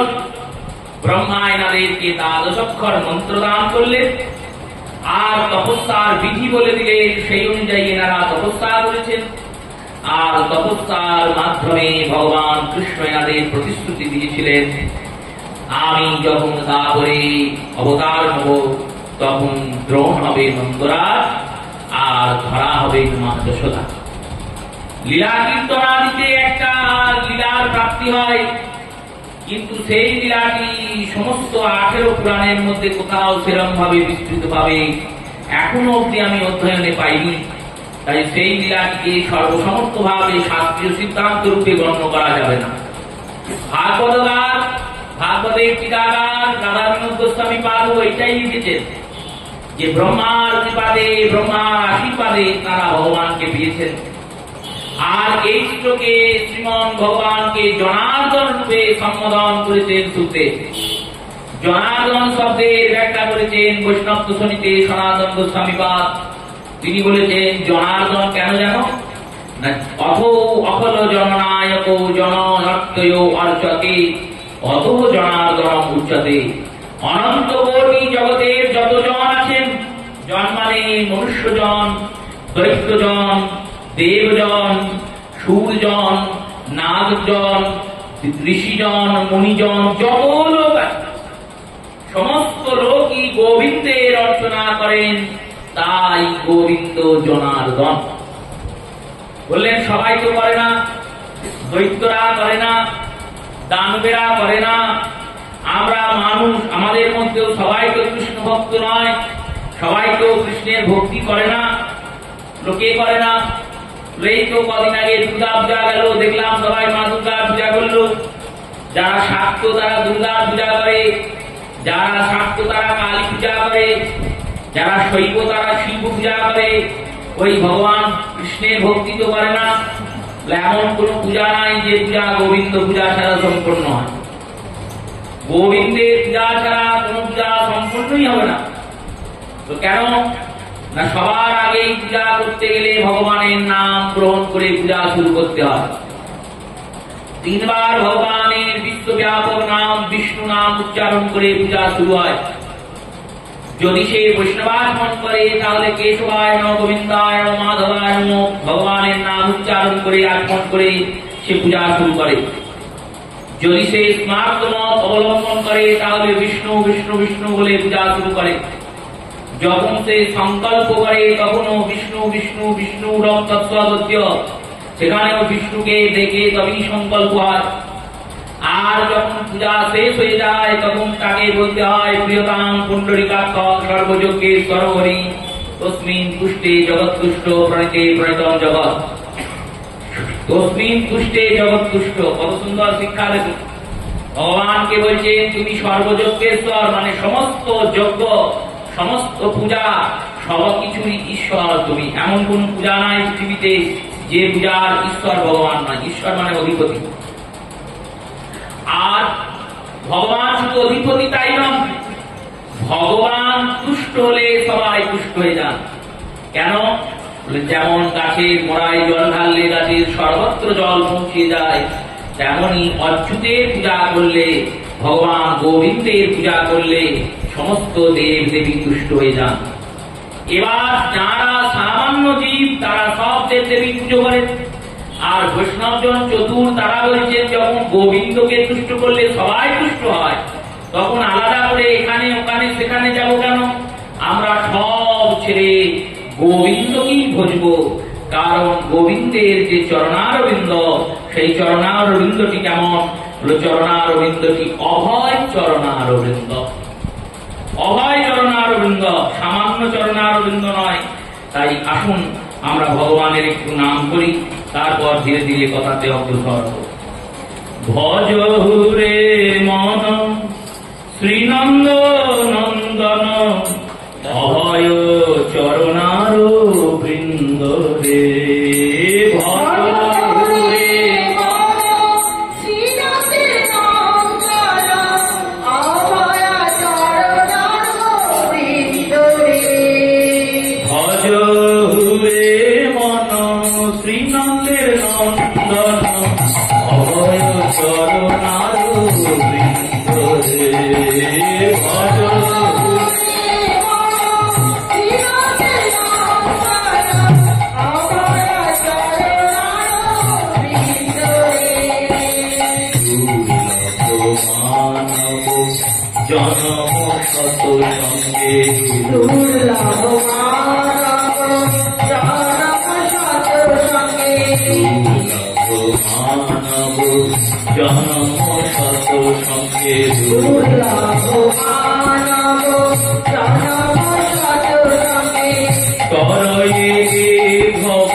বাস করি সনে দিন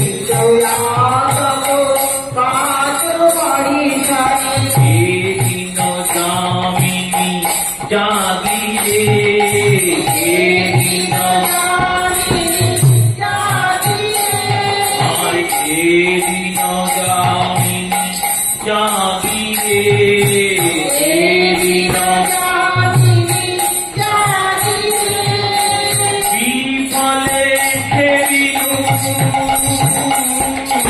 বিফলে সেবিনু কৃপণ দুরজনে বিফলে সেবিনু বিফলে সেবিনু কৃপণ দুরজনে বিফলে সেবিনু কৃপণ দুরজনে সকল সুখ লাগিরে সকল সুখ লাগিরে আজ হুরে মানা লীলাতে নাম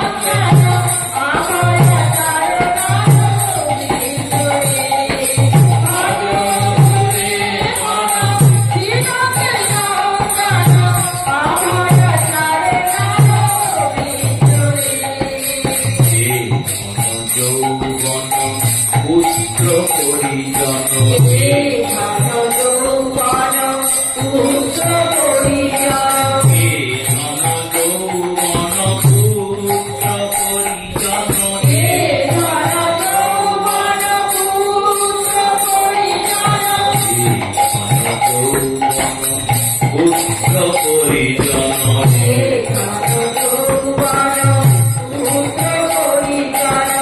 গিয়াছে পর ভিতরে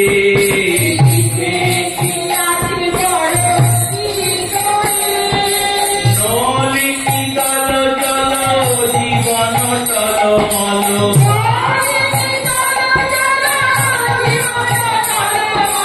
নলিনী জল জল জীবন টলমল নলিনী জল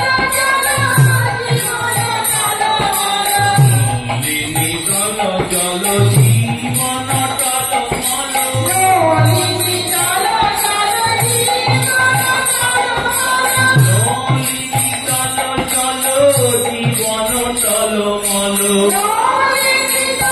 জল জীবন টলমল কত পাতার ওপর জীবন টলমল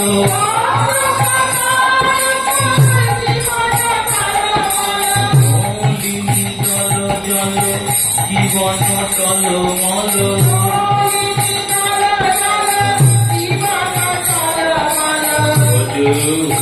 হরিপদ নিধিরে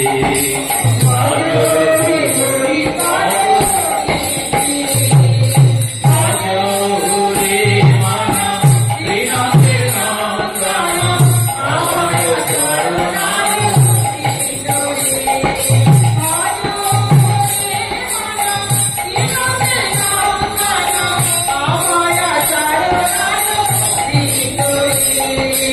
যৌবন কীর্তন মরণ বন্দন যৌবন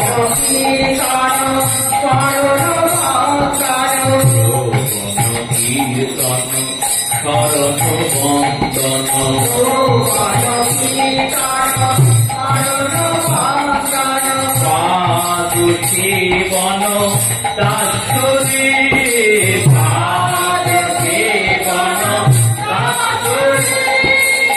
পূজন সখীগণ আত্মনিবেদন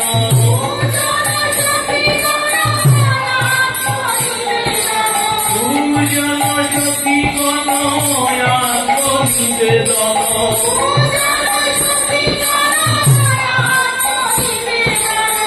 গোবিন্দ দাস অভিলাষে গোবিন্দ দাস অভিলাষে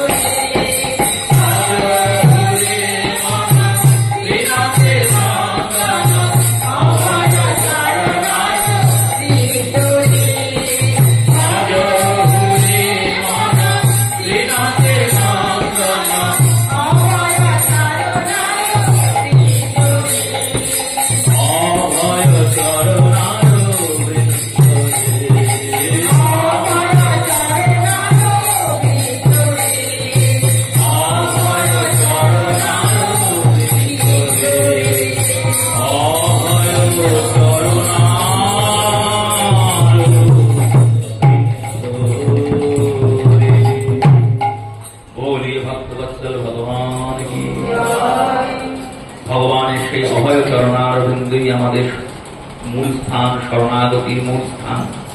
সেই অভয় চরণারবিন্দকে দিবারাত্র পূজন করতে হয়, দিবারাত্র চিন্তন করতে হয়। শ্রীমদ্ ভাগবতের দশম স্কন্ধের অষ্টম অধ্যায়কে বিশ্রাম দিলেন শ্রী সুখদেব। আর যে মাসে আমরা হরিকথা শ্রবণ করেছি সেই বিশেষ দামোদর মাস, তার যে দামোদর লীলা, সেই লীলার সূচনা করলেন। অতঃ দশম স্কন্ধীয় নবম অধ্যায় শ্রী শুক উবাচ একদা গৃহদাসীষু যশোদানন্দ গেহিনী কর্মান্তর নিযুক্তাসু নির্মন্ততো স্বয়ং দধি। শ্রী সুখদেব বললেন কোন একদিন মানে সমস্ত মাসের মধ্যে কোনো একদিন। এবার এই কোন একদিনটা পরবর্তীতে আমরা আস্বাদন করব টিকা দ্বারা। কোন দিন? কোন একদিন মা যশোদা, যিনি নন্দের গৃহিণী, তিনি সমস্ত দাস দাসীদের কর্মে নিযুক্ত করে স্বয়ং দধি মন্থন করতে বসলেন। কেন এরকম করলেন মা যশোদা? মা যশোদা চিন্তা করছেন, আমার ঘরে 9 লক্ষ গরু, আর 9 লক্ষ গরুর মধ্যে কত দুধ, কত ননি, কত মাখন, কত ঘৃত, কত ঘোল। এত ননি থাকা সত্ত্বেও আমার ছেলে গিয়ে বাইরে চুরি করে করে ননি খায়। আর শুধু খায় না, সেই সমস্ত লোকেরা আমার ছেলেকে ননি চোরা বলে।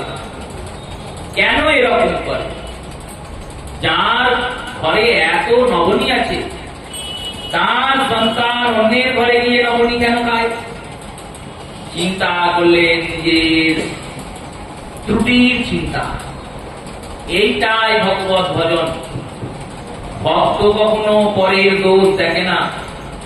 যদি আপনি পরের দোষ দেখেন তাহলে এখনো আপনি ভক্ত হতে পারেন নাই। এখনো আপনার মধ্যে কোথাও না কোথাও অহংকার ভাষা বেঁধে রয়েছে। ভক্ত কি করে? ভক্ত নিজের দোষটাকে খোঁজে। কারণ যেমন আমরা যে বস্ত্রগুলো পরিধান করি, সেই বস্ত্রগুলো, আমার কাপড়টা আমি কাচলে আমি শুভ্র বস্ত্র ধারণ করব, অন্যের কাপড় কেচে তো আমার কোনো লাভ হবে না। তেমনি অন্যের দোষ দেখে আমার কোনো লাভ নাই। নিজের কাপড়ের ময়লাটা যদি ভালো করে কাচতে পারি তাহলে সেটা দূরে যায়। তেমনি নিজের মধ্যে যে দোষগুলো আছে, ত্রুটিগুলো আছে, সেগুলো যদি চিন্তন করতে পারি তাহলে আমি নিজের দোষ ত্রুটি থেকে মুক্ত হয়ে নির্মল গোবিন্দের চরণে যেতে পারি। তাই ভক্ত কখনো অন্যের দোষ দেখে না। মা যশোদা মনে মনে ভাবছেন কৃষ্ণের দোষ আছে, কৃষ্ণ চুরি করে, কিন্তু কেন করে? চিন্তা করেননি যে গোপীরা মিথ্যা বলে সব সময়। ভাবছেন সত্যিও তো বলতে পারে, হয়তো আমার ছেলে চুরি করে। ভাবছেন কুসঙ্গে পড়ে করে, কুসঙ্গে পড়লেই কি হয়? অনেক মায়েরা দেখবেন তাদের ছেলেদের দোষ ঢাকার জন্য এই তর্কটাকে দাঁড় করিয়ে দেন। ছেলেরা হয়তো কোনো কারণে নেশাভান করেছে, অমনি মায়েরা বলেন আমার ছেলে তো ভালোই, খুবই ভালো, কিন্তু বন্ধু বান্ধবের চক্রে পড়ে এখন নেশা করছে। আচ্ছা, বন্ধু বান্ধবের চক্রে পড়ে যদি বন্ধুরা বিষ খেতে বলে তোমার ছেলে বিষ খাবে তো? যদি তারা কারোর ঘরে আগুন লাগিয়ে দিতে বলে লাগাবে তো? আমার ইচ্ছা যদি না থাকে তাহলে আমাকে খারাপ কেউ করতে পারবে না। আমার মন, আমার ইন্দ্রিয়, আমার সংযমতা যেখানে ভেঙে গেছে সেখানেই আমার মধ্যে দোষ প্রবেশ করেছে, তাছাড়া প্রবেশ করতে পারে না। ভক্তরা কি করেন? নিজের চিন্তা করেন দোষটা। মা যশোদা ভাবছেন গোপাল নিশ্চয়ই কোনো না কোনো কারণে মাখন চুরি করে। চুরিটা কেন করে? চিন্তা করে বুঝলেন আমার ঘরে যে মাখন তৈরি হয় সেগুলো সব দাস দাসীরা তৈরি করে। এই দাস দাসীরা তো আর নিজের সন্তানকে খাওয়াবে বলে রন্ধন করছে না, তারা রান্না করছে পয়সা পাওয়ার জন্য। রান্না করলে পয়সা পাবো, তাই তাদের দ্রব্যের মধ্যে হয়তো স্বাদ আছে কিন্তু মমতার স্বাদটা তাতে মিশে নাই। তাই মমতার স্বাদ মিশে নাই বলে গোপীরা যখন নিজের ছেলেদের জন্য মাখন তৈরি করে আর সেই মাখন তৈরি করে রেখে দেয়, তখন গোপাল গিয়ে সেই মাখন খায়, তার স্বাদ বেশি হয়। তাই গোপাল গিয়ে ওই রকম করে চুরি করে করে খায়। বাড়ির খাবার যদি রান্নার লোক দিনরাত তৈরি করে আর বাড়ির লোক তৈরি করাই বন্ধ করে দেয়, তাহলে একদিন দেখবেন বাড়ির লোকগুলো আর বাড়িতে খাচ্ছেই না, শুধু বাইরে গিয়েই খাচ্ছে। কেন বললো? রান্নার লোক সে তো পয়সা দিয়ে খাবার তৈরি করছে, তার খাবারের মধ্যে স্বাদ থাকতে পারবে কিন্তু আন্তরিকতা থাকবে না। মা যশোদা এই ত্রুটিটাকে খুঁজে বের করেছে। তাই খুঁজে বের করেছেন বলে আজকে সমস্ত দাস দাসীদের বলেছেন, তোরা তোদের কাজ করগা, আমি আজকে মাখন তৈরি করছি।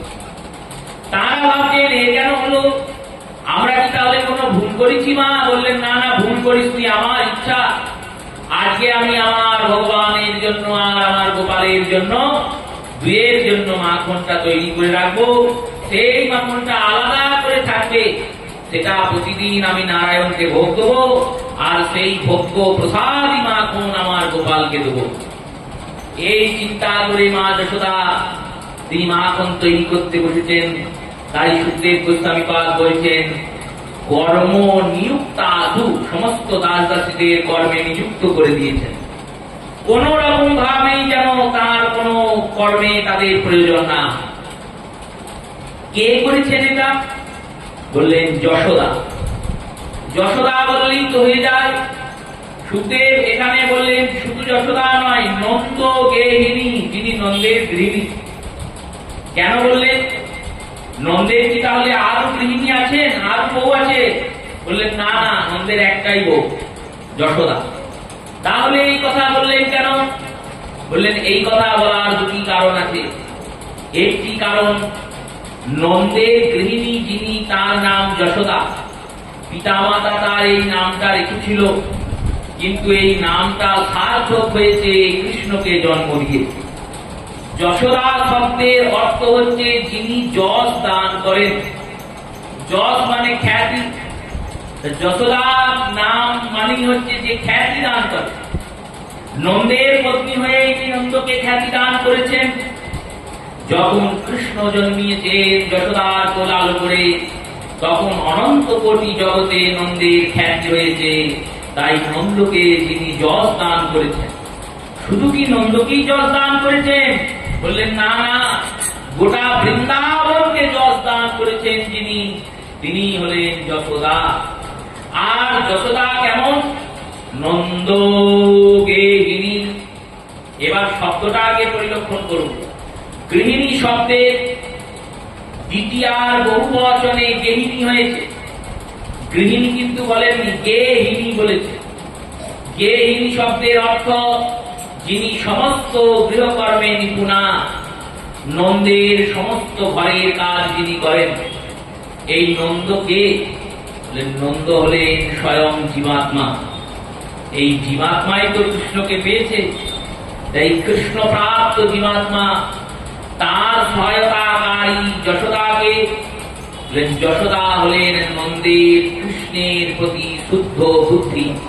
যে বুদ্ধি দ্বারা এই জীবাত্মা, যে মন দ্বারা এই জীবাত্মা কৃষ্ণ সেবা করে। আত্মা কি একা সেবা করতে পারবে? আত্মা তো এই শরীরটার মধ্যে সেবা করছে। এবার এই শরীরটার যে ইন্দ্রিয়গুলো, সেই ইন্দ্রিয়গুলো পরিচালনা কে করছে? মন করছে। এই মন হচ্ছে আত্মার সহায়তাকারী। এবার এই মনটা যদি বিষয়ী হয়, তাহলে আপনার এই মন শরীরকে বিষয়ের দিকে নিয়ে যাবে। আর মনটা যদি কৃষ্ণ ভক্ত হয়, তাহলে এই শরীরটা কৃষ্ণ সেবার দিকে নিয়ে যাবে। তাই মনটাকে কি করতে হয়? মনটাকে আগে কৃষ্ণের চরণে দিতে হয়। গীতাতে ভগবান এটাই শিখিয়েছেন অর্জুনকে, বলেছেন আমার ভক্তরা প্রথমেই মনটা আমার চরণে দিয়ে দেয়। তাই মনটা আমার চরণে চলে আসে বলে অমনি সমস্ত ইন্দ্রিয়গুলো আমার অনুযায়ী সেবার অনুযায়ী কর্ম করে। নন্দের পত্নী যশোদা যিনি নন্দের গৃহিণী, সমস্ত দাস দাসীদের কর্মে নিযুক্ত করে দধি নির্মাণ করতে, মন্থন করতে বসেছেন। পূর্বদিন আমরা জেনেছি, মাখন প্রস্তুত শুনেছি। মাখনের মধ্যে দধি কি? দধি হচ্ছে ভাব। ভক্তের ভাবরূপী দধিকে মন্থন করতে মা যশোদা বসেছেন। কবে বসেছেন? একদা কোন একদিন, একদা গৃহদাসিতু যশোদানন্দ গেহিনী কর্মান্তরা নিযুক্তাসু নির্মন্থক স্বয়ং দধি। শ্রীমদ্ ভাগবতের এই 18,000 যে শ্লোক, এই শ্লোককে যদি আমরা একটা একটা করে ভেঙে ভেঙে আস্বাদন করতে পারি, আর আস্বাদন করতে করতে শ্লোকগুলির মধ্যে 18,000-এর মধ্যে 18টার মধ্যেও 8টার মধ্যেও যদি একটা শ্লোক আমরা মনে রাখতে পারি, আর প্রতিদিন আমরা সেই শ্লোকটাকে দিনরাত জপ করতে পারি, তাহলে আমাদের ভগবানের কৃপা হয়ে যাবে, আমাদের কল্যাণ হয়ে যাবে। তাই এইরকম পদ্ধতিতে আচার্যরা শ্লোককে আস্বাদন করা। না হলে রেলগাড়ি ছুটিয়ে কথা বলতে আর কতক্ষণ লাগবে? এই ভাগবত সপ্তাহে এই কৃষ্ণ কথায় 3 দিনে শেষ দেওয়া যায়, কিন্তু সেই কথাটাই আমরা 1 মাস ধরে শুনছি। কেন? যাতে আমরা রসটাকে আস্বাদন করতে পারি। যেমন রসগোল্লাকে যত শিখবেন তত রস ধরবে, তেমনই এই ভাগবতের শ্লোকগুলোর ভিতরে এমন রস নিযুক্ত হয়ে আছে, এমন ব্যাখ্যা নিযুক্ত হয়ে আছে, যে ব্যাখ্যাগুলো আপনারা যত শুনবেন আপনাদের হৃদয়ে তত কৃষ্ণ ভক্তির তত্ত্বের উদ্গম। এই কথা কোন একদিন, কোন দিন? শ্রীধর গোস্বামীপাদ বললেন অন্নকূটের দিন, যেদিন অন্নকূট হয়। দীপাবলিতে দীপোৎসব হয়েছে, লক্ষ্মীর পূজা করেছেন ব্রজবাসীরা। দীপাবলির দিন লক্ষ্মী পূজা করেন।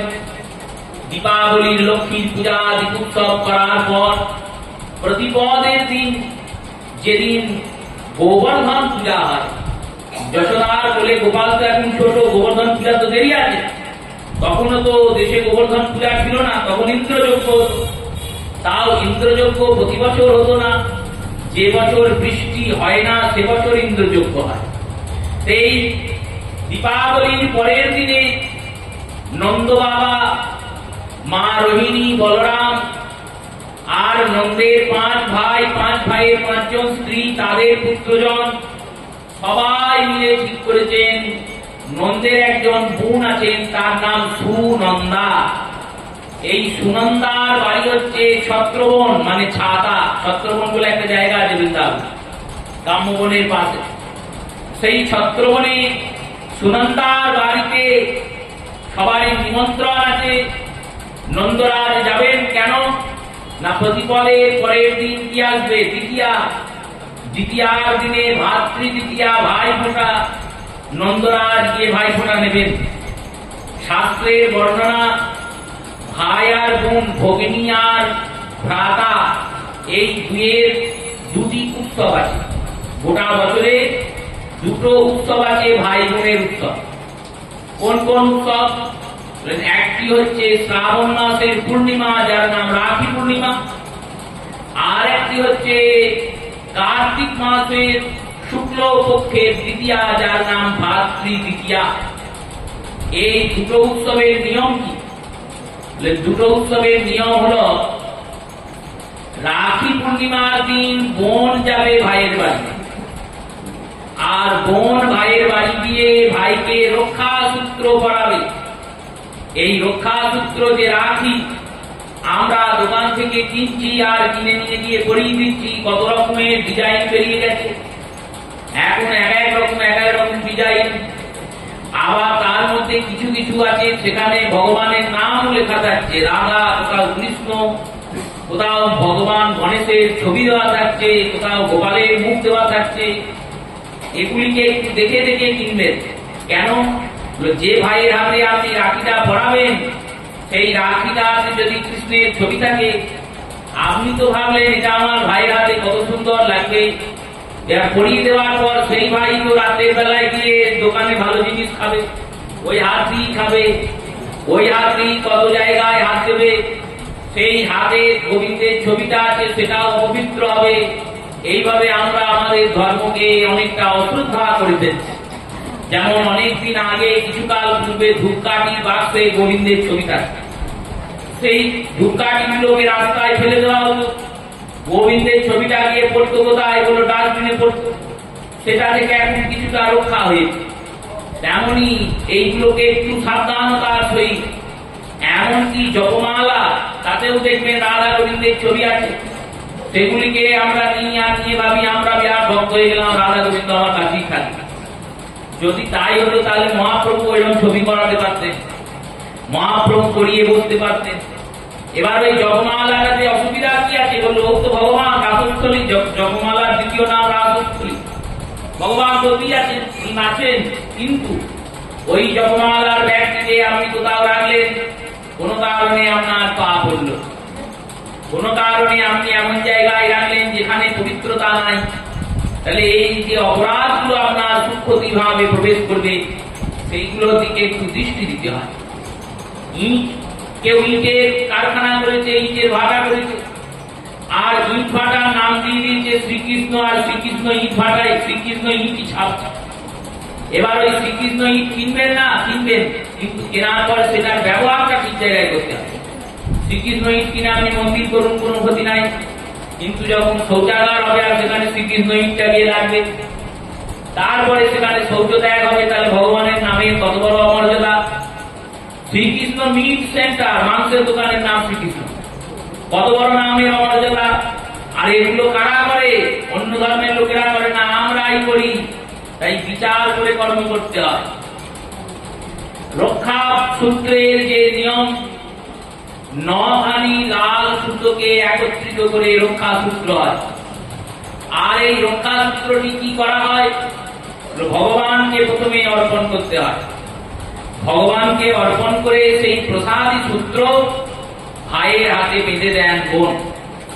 বলিরাজাকে মা লক্ষ্মী এই সূত্র দিয়ে বন্ধন করেছিলেন। বলিরাজার সুতলে গিয়ে ভগবানকে ছাড়িয়ে নিয়ে এসেছিলেন যৌতুক হিসেবে মা লক্ষ্মী। সেই থেকে রাখি পূর্ণিমার দিনের নিয়ম, বোনকে যেতে হয় ভাইয়ের বাড়ি, ভাইকে গিয়ে রাখি পরিয়ে আসতে হয়।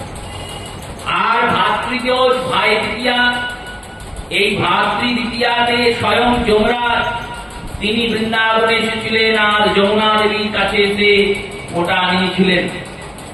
এই থেকে ভাতৃ দ্বিতীয়ার সূচনা। তাই সেই অনুযায়ী নিয়ম কি বলল? নিয়ম হচ্ছে বোনের বাড়ি যেতে হয় ভাইকে ভাই ফোঁটাতে। তো আমরা তো সব মানি না, আমাদের একটাই নিয়ম। কি নিয়ম? বললো খাওয়া নিয়ম। ভাই ফোঁটা মানি খাও, আর খাওয়ার যা তোর চলে, জামাই ষষ্ঠী মানেও খাও, দশমী মানেও খাও, নবমী মানেও খাও, শুধু খেলেই হলো, খাওয়ার নিয়মটাই নেই। কোন পুজোই শ্রেষ্ঠ পুজো নয়। শ্রেষ্ঠ পুজো কি? বাঙালিদের শ্রেষ্ঠ পুজোর নাম পেট পুজো। পেটটাকে বানাতে পারলেই হলো। যত দামি দামি বস্তু আছে আর মশলাদার খাবার আছে, খেয়ে পেটটা ভরাও, তারপরে এই শরীরটা নিয়ে ডাক্তারখানা যাও, আর ডাক্তারের কথা শুনে আবার সেগুলোকে ছাড়ো। এই তো আমাদের জীবন চলছে। নন্দরাজ পরম্পরাকে সম্মান দেন। তিনি ছত্রবনে গিয়েছেন বোনের বাড়ি। গোটা বাড়িতে শুধু আছেন মা যশোদা আর গোপাল। গোপাল তো জানে না যে বাবা নেই, গোপাল জানে সবাই আছে, হয়তো ঘুমুচ্ছে। গোবিন্দের এই রকম একান্ত দিন পেয়ে মা যশোদা চিন্তা করেছেন, আজকে আমি গোপালের জন্য মাখন তৈরি করব। তাই মা যশোদা গোপালের জন্য মাখন তৈরি করতে বসেছেন। এই আমরা দামোদর লীলায় প্রবেশ করলাম। আজকের কথা এখানে বিশ্রাম নিচ্ছে। আগামী দিন আমরা দামোদরের লীলা আস্বাদন করব। শ্রী গুরু প্রেমানন্দ সীতারাম পিতায় হরি বল।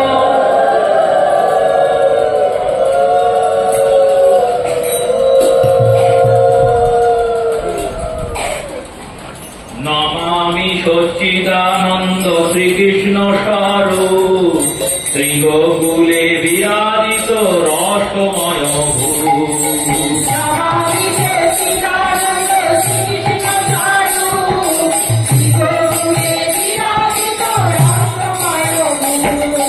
হরি হরি শ্রবণে কুণ্ডল তোলে করে বনমালা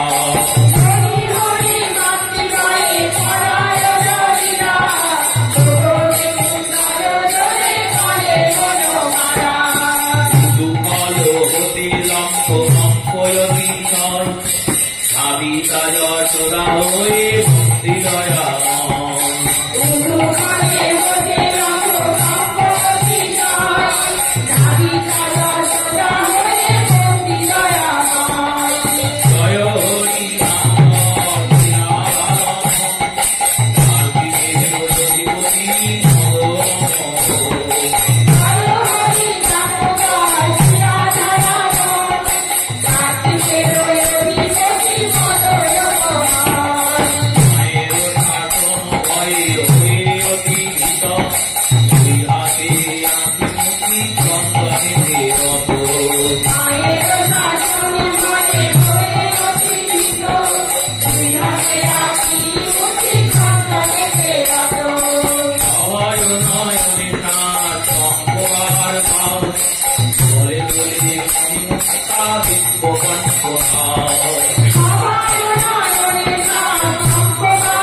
মধু গান করো মন, লক্ষ লক্ষ লাভিয়ার গান প্রয়োজন।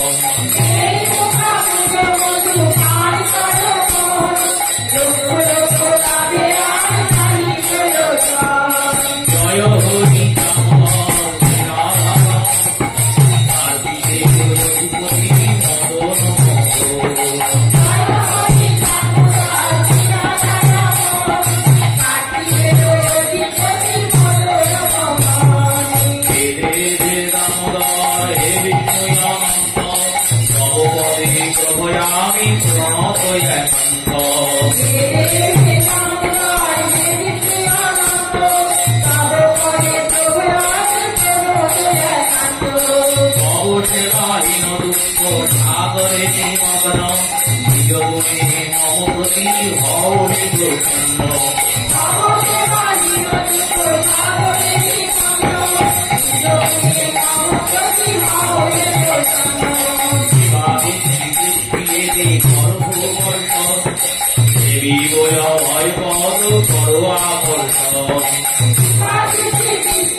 প্রেম ভক্তি করো নাহি চাহি ভক্তি সিদ্ধি মুক্তি নির্মাণ।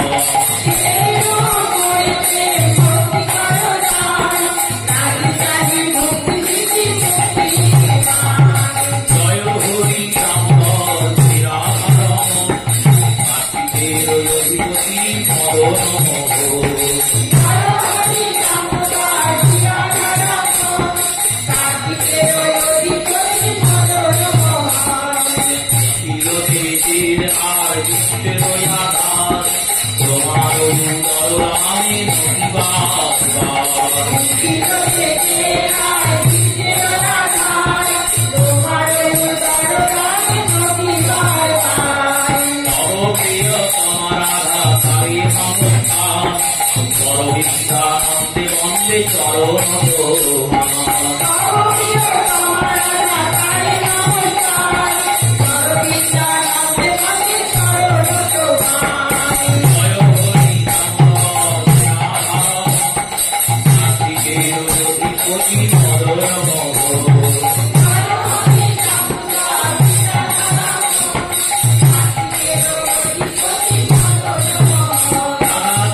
Radha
জয় রাধা দামোদর দয়া করো হে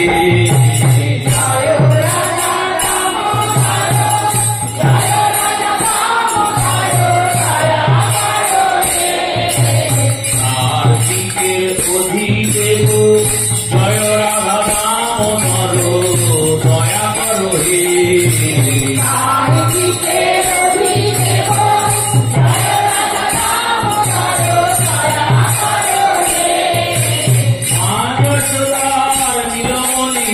জয় রাধা দামোদর দয়া করো হে